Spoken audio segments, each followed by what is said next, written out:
जय श्री महाकाल मित्रों। तो मित्रों, आज हम पिपलाद भगवान की कथा जानेंगे।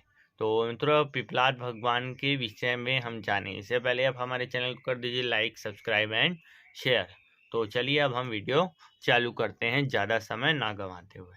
तो दोस्तों, पिपलाद भगवान की अगर हम बात करें तो पिपलाद भगवान शनिदेव की कुदृष्टि से हमें बचाते हैं। किसी के भी कुंडली में अगर शनिदेव की कुदृष्टि है तो उन्हें पिपलाद भगवान की पूजा अर्चना आराधना करनी चाहिए।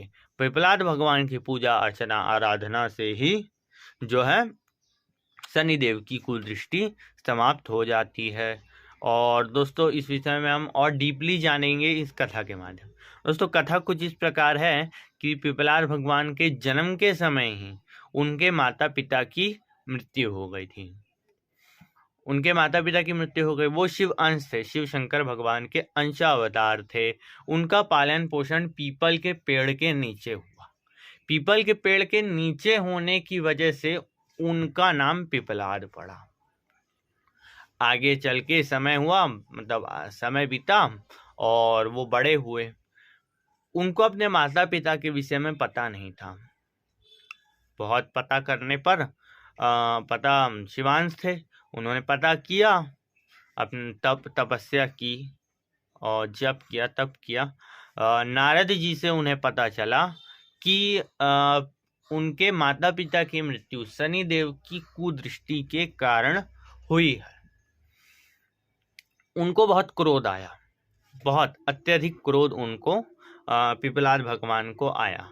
पिपलाद भगवान ने जल हाथ में लिया और शनिदेव को श्राप दिया कि आप जो हैं शनिदेव, वो ब्रह्मांड से नीचे गिर जाएंगे। सोलर सिस्टम जिसे हम इंग्लिश में बोलते हैं मित्रों, हमारी लोकल जो इंग्लिश भाषा होती है उसमें हम उसको सोलर सिस्टम बोलते हैं। तो सोलर सिस्टम से शनिदेव नीचे गिर जाएंगे। शनिदेव जो ग्रह हैं वो नीचे गिर जाएंगे। वो नीचे गिरने लगे।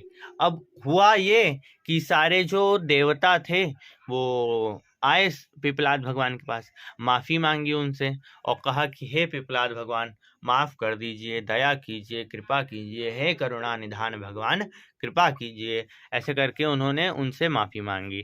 तब पिपलाद भगवान को शनिदेव पर दया आई और पिपलाद भगवान ने कहा कि मैं एक शर्त पर शनिदेव को माफ़ करूंगा। उन्होंने कहा कि 16 वर्ष तक की आयु तक, 16 वर्ष की आयु तक वह किसी भी बालक को परेशान नहीं करेंगे, किसी भी बालक के ऊपर कुदृष्टि नहीं डालेंगे, और इसी शर्त के साथ मैं शनिदेव को माफ करता हूँ। ऐसे वचन पिपलाद भगवान ने कहे।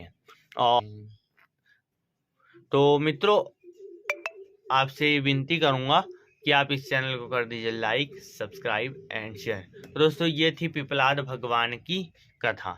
ऐसे ही कथा जानते रहने के लिए हमारे चैनल को कर दीजिए सब्सक्राइब, लाइक एंड शेयर। जय श्री महाकाल।